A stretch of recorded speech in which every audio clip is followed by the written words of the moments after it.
वक्तव्य जदि टिके साहित्य एवं भाषा किछि दिया जाए वक्तव्य आहुरी उत्कृष्ट हो जाए जोटा कि बनानी ठार आम शिखिले वर्तमान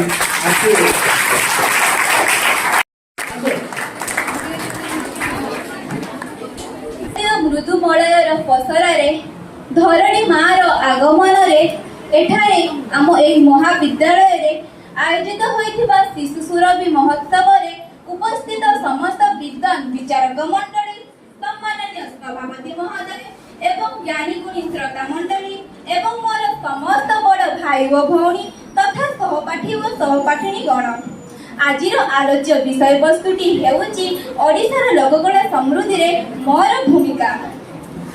सुंदर मंदिर मंडित देशा चारु कला बोली शोभित वेशा पुण्य तीर्थ जय पुण्य प्रदेशा जननी जननी जननी। आम ओडिशार नाम हेउची उत्कल।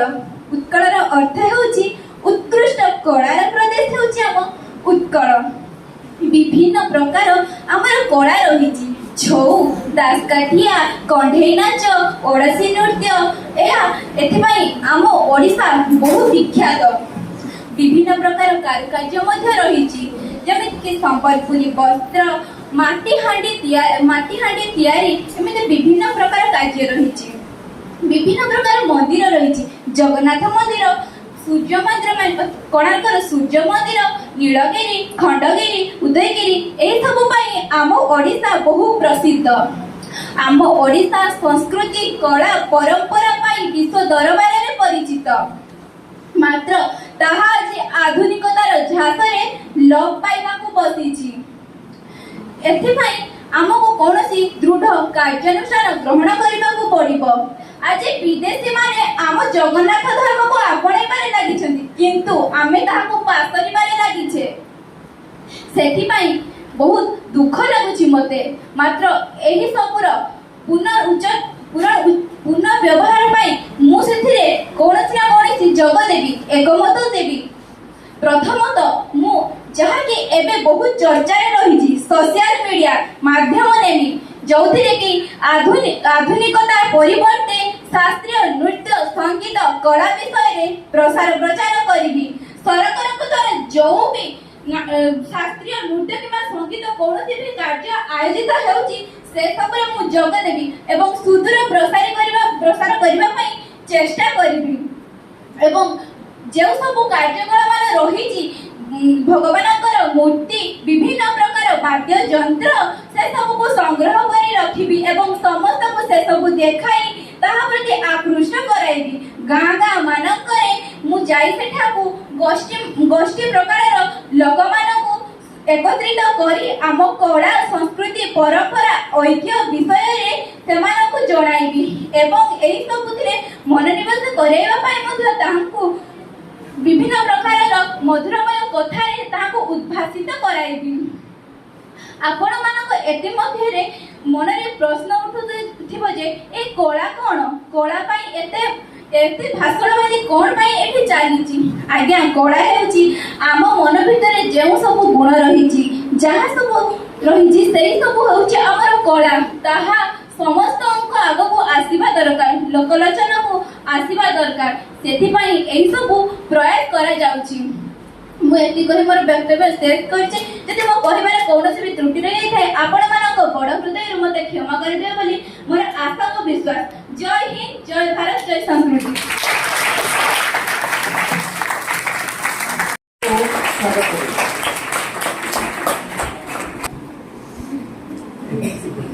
सभापति महोदय विज्ञ गुणी ज्ञानी विचारक मंडली पूज्य गुरुजी गुरुमा वृंद और मोर आदरर भाई और भौणी माने आज स्वतस्कृत वक्तृतार विषय हेउची हजि जाउथिबा लोककलार विकास रे मोर भूमिका। उत्कृष्ट कलार राज्य हेउची उत्कल तंत्र जमाଳରେ वर्णित अछि उत्कलस्य समदेश देश नास्ति मोहितळे। कवि गोपबंधु गाइले जगत सरसे भारत कमल तामते केशर पुण्य नीलाचल। एही पुण्य नीलाचल भूमि हेउची आजिर ओडिशा। वंदे उत्कल जननी। लोककला जो कला लोकमानक द्वारा परिवेशित प्रदर्शित तथा गठित ताहा ए लोककला। एही राज्यर कोण अनुकोण रे केते जे लोककला निहित अछि ताहा वर्णनातीत। କୃଷକର ଜମି କର୍ଷଣ ସମୟରେ ଯେଉଁ ହଳିଆ ସଙ୍ଗୀତ, ରାମ ଯେ ଲଇକ୍ଷଣ ଗଲେ ମୃଗ ମାରି, କୃଷକ କାମିନୀମାନଙ୍କର କୃଷି କାର୍ଯ୍ୟ ସମୟରେ ଏକଲହରେ ଯେଉଁ ଉଚ୍ଚାଙ୍ଗ ସଙ୍ଗୀତ, ବାହାଘର ପରେ କନ୍ୟା ପିତା ବେଳେ ଯେଉଁ କାନ୍ଦଣା ସଙ୍ଗୀତ, ପଲ୍ଲୀ ସଙ୍ଗୀତ ଯେପରିକି ଉଡ଼ିଗଲା ଗେଣ୍ଡାଳିଆ ଝାଡ଼ିଦେଲା ପର, ଜେମା ଦେଇ କାନ୍ଦୁଛନ୍ତି ଦେଖି ବୁଢ଼ା ଘର, ଏସବୁ ଓଡ଼ିଆ ଅସ୍ମିତାର ବଳିଷ୍ଠ ନିଦର୍ଶନ। ଏସବୁର ସୁରକ୍ଷା ଆଜିର ପିଢ଼ି ପାଇଁ ଚରମ ଓ ପରମ କର୍ତ୍ତବ୍ୟ ହେବା ଆବଶ୍ୟକ। ମୁଁ ଜଣେ ଉତ୍କଳୀୟ ସନ୍ତାନ। ଏହି ମାଟିର କୋଣ ଅନୁକୋଣରେ ଭରି ରହିଛି ଅନେକ କଳାର ସମ୍ଭାର।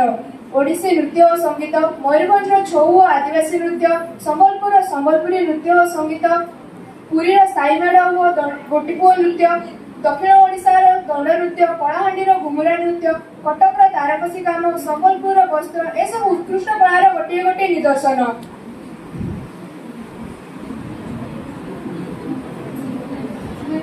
ସେସବୁ ଆମ ସମାଜରୁ କ୍ରମେ କ୍ରମେ ଅପସରି ଯାଉଛି।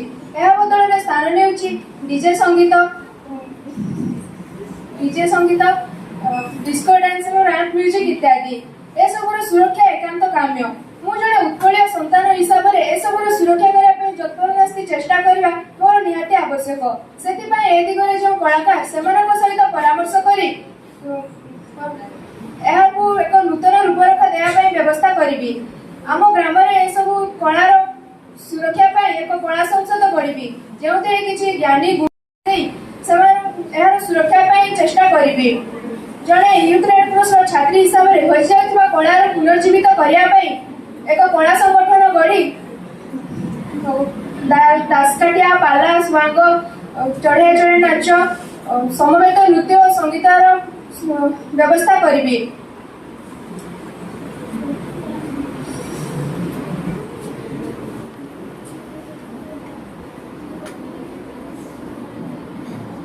ଆମ ସରକାର କିଛି କଳାକାରମାନଙ୍କୁ ଭତ୍ତା ପ୍ରଦାନ କରୁଛନ୍ତି, କିନ୍ତୁ ତାହା ମୁଷ୍ଟିମେୟ। ଯେଉଁ କଳାକାରମାନେ ନିଜ ଭାଗ୍ୟକୁ ଆଦରି ପଡ଼ି ରହିଛନ୍ତି, ସେମାନଙ୍କୁ ଲୋକଲୋଚନକୁ ଆଣି କିପରି ସେମାନେ ସରକାରୀ ଭତ୍ତା ପାଇପାରିବେ ତାହାର ବ୍ୟବସ୍ଥା କରିବି। ସେଦିନ ଯାଇଛି ଚାଲି, କଥା ରହିଅଛି କାଲି, କର୍ପୂର ଉଡ଼ିଯାଇଛି, ପଡ଼ି ରହିଛି କନା ମାତ୍ର। ସେହି କନାର ସୁବାସକୁ ନେଇ ଓଡ଼ିଶା ଆଗେଇ ପାରିଲେ ତାହାର ଗୌରବ ପୁନର୍ଜୀବିତ ହୋଇପାରିବ, ତାହାର ଅସ୍ମିତା ବଜାୟ ରହିବ। ଶେଷରେ ଏତିକି କହିବି, not for today, not for tomorrow, but for all the coming years, Odisha will be remembered ever and ever for its art, craft and cultural heritage. Jai Kala.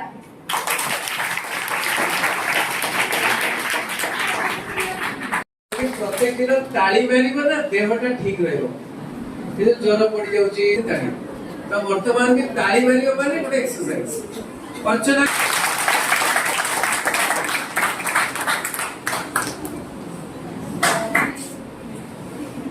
ମୟୂରଭଞ୍ଜରୁ Malkangiri ଲୋକକଳାର ପୂର୍ଣ୍ଣ ଗନ୍ତାଘର, ଉତ୍କୃଷ୍ଟ କଳାର ଦିବ୍ୟ ଦେବାଳୟ, କଳାର ଉତ୍କର୍ଷ ଯାର ପରିଚୟ, ସେଇ ମୋ ଉତ୍କଳ ଚାରୁକଳାମୟ, ସଗର୍ବେ କହୁଛି ମୁଁ ଯେ ଉତ୍କଳୀୟ। ମହାନ ମୋ ମାତୃଭୂମି ଉତ୍କଳ, ଯେତିକି ପ୍ରାଚୀନ ତାର ଇତିହାସ, ତହିଁରୁ ଅଧିକ ଗୌରବାନ୍ୱିତ ତାର ଐତିହ୍ୟ। परम ब्रह्म ओम बागदेवी माँ शारदा, जगज्जननी माँ भारतवर्ष एवं मोर प्रातः स्मरणीय गुरुजी गुरुमां चरण रे मोर भक्तिपूत नैवेद्य बाढ़ी आरंभ करुछि आजिर एही वक्तव्य। आजिर वक्तव्यर विषय वस्तु हेउछि हजि जाइथिबा लोककलार मोर भूमिका। हाँ, जो जिनिस हजि जाइथाय तार पुनरुद्धार करिबा एकांत आवश्यक। आम लोककला आज मध्य लुप्तप्राय हेबाको बसिछि। ओडिशा लोककला मध्य जाउछि पाला, दासकाठिया, घोड़ा नाच, छौ, कंठी नृत्य, डालखाई भली अनेक लोक नृत्य और लोक संगीत, पत्थर खदी, तारकसी काम भली लोकशिल्प। एमानकर पुनरुद्धार करबा एकांत आवश्यक। एमानकर पुनरुद्धार निमंते एमानकर शिल्पी मानकु आमे प्रोत्साहन देबा आवश्यक। ए आधुनिक जुगरे प्रचार प्रसार निमंते आमे अति आधुनिक सोशल मीडिया जेपरि कि फेसबुक, व्हाट्सएप आउ इंस्टाग्राम, यूट्यूब आदि माध्यम साहाय्य रे लोककलाकार मानकु प्रोत्साहन देबा आवश्यक। मु चेष्टा करिबि कि आम ग्राम रे जतेक लोककलाकार माने अछंती सेमानकर किपरि प्रथमे पुनरुद्धार होय परिबो, सेमाने किपरि प्रथमे निज कला आउ संस्कृति को आपणै पारिबे, सेथि मध्ये चेष्टा करिबे। मु सेमानक सहित संपूर्ण जोगाजोग रखिबि ଓ ଆମର ଗ୍ରାମରେ ଥିବା ମୁଖିଆଙ୍କୁ ଅନୁରୋଧ କରିବି ଗ୍ରାମର ବାର୍ଷିକ ଉତ୍ସବରେ ସେମାନଙ୍କୁ କିଛି ଅର୍ଥ କିମ୍ବା ପୁରସ୍କାର ଆକାରରେ ପୁରସ୍କାର ପ୍ରଦାନ କରିବେ। ଏହିପରି ଗୋଟିଏ ଗ୍ରାମରେ ଯଦି ଏହିପରି କାର୍ଯ୍ୟକ୍ରମ ହେବ ସେହିପରି ଅନ୍ୟ ଗ୍ରାମମାନେ ମଧ୍ୟ ଏହି ସବୁ କାର୍ଯ୍ୟକ୍ରମକୁ ଦେଖି ସେମାନେ ମଧ୍ୟ ତାଙ୍କ ଗ୍ରାମରେ କରିବାକୁ ଚେଷ୍ଟା କରିବେ। ଏହିପରି ସାରା ଜଗତରେ ସାରା ବିଶ୍ୱରେ ପୃଥିବୀ ସାରା ଏହି ସବୁ କାର୍ଯ୍ୟକ୍ରମ ଆରମ୍ଭ ହୋଇଯିବ। ତେଣୁ ମୁଁ ଅନୁରୋଧ କରିବି, ମୁଁ ଏକା ଚେଷ୍ଟା କଲି ଏହା କେବେ ବି ସମ୍ଭବ ହୋଇପାରିବ ନାହିଁ। ମୁଁ ମୋ ଭାଇ ଓ ଭଉଣୀମାନଙ୍କୁ ଅନୁରୋଧ କରୁଛି ସେମାନେ ମଧ୍ୟ ତାଙ୍କ ଗ୍ରାମରେ ଏହିଭଳି କିଛି କାର୍ଯ୍ୟକ୍ରମର ଆୟୋଜନ କରିବା ଆବଶ୍ୟକ। ବିଦ୍ୟାଳୟରେ ଥିବା ପ୍ରଧାନ ଶିକ୍ଷକ ବା ଶିକ୍ଷୟିତ୍ରୀଙ୍କୁ ମୁଁ ଅନୁରୋଧ କରିବି ସେ ତାଙ୍କ ଶିଶୁମାନଙ୍କ ମଧ୍ୟରେ ଥିବା ଯେଉଁ ଲୋକକଳା ଭରି ରହିଛି, ଲୋକକଳାରେ ଯେଉଁ ଶିଶୁମାନେ ନିପୁଣ ଅଛନ୍ତି ସେମାନଙ୍କୁ ମଧ୍ୟ ପ୍ରସ୍ଫୁଟିତ କରିବେ। ଆଜିର ଏହି ସୁରଭି ମାଧ୍ୟମରେ ଆମ ଲୋକକଳାର ଉନ୍ନତି ହୋଇପାରୁଛି। ସରକାରୀ କାର୍ଯ୍ୟକ୍ରମ ମାନଙ୍କରେ ବି ଏବେ ଲୋକନୃତ୍ୟ ଲୋକ ସଙ୍ଗୀତ ଗାନ କରି ସରକାର ମଧ୍ୟ ଏହି ପୁରସ୍କାର ଦେଉଛନ୍ତି। ସରକାର ଲୋକ କଳାକାର ମାନଙ୍କୁ କଳାକାର ଭତ୍ତା ମଧ୍ୟ ଦେଉଛନ୍ତି। ପ୍ରଥମ ଥର ପାଇଁ 2011 ମସିହାରେ ପୂର୍ବତନ ମୁଖ୍ୟମନ୍ତ୍ରୀ ଶ୍ରୀଯୁକ୍ତ ନବୀନ ପଟ୍ଟନାୟକ ଏହାକୁ ସଫଳ କରିବା ପାଇଁ ଚେଷ୍ଟା କରିଥିଲେ, କିନ୍ତୁ ଏହା ଅଧାରେ ରହିଯାଇଥିଲା। ସେଥିପାଇଁ ତ ଆମ ଲୋକକଳା ହେଉଛି ଆମର ଗର୍ବ ଗୌରବ। ଏହା ଯଦି ହଜିଯିବ ତେବେ ଆମ ଜାତି ଲୁପ୍ତପ୍ରାୟ ହୋଇଯିବ, ତାର ଅସ୍ମିତା ହଜିଯିବ, ତାର ପରିଚୟ ମଧ୍ୟ ହଜିଯିବ, ଭୁଲ ଲୁଣ୍ଠିତ ହୋଇଯିବ ତାର ସମ୍ମାନ। ତେଣୁ ଆମେ ସମସ୍ତେ ଏକାଥରକେ ଚେଷ୍ଟା କଲେ ଏହା ସମ୍ଭବ ହୋଇପାରିବ। ମୁଁ ଏତିକି କହି ମୋର ବକ୍ତବ୍ୟକୁ ଶେଷ କରୁଛି। ଜୟ ହିନ୍ଦ, ଜୟ ଭାରତ।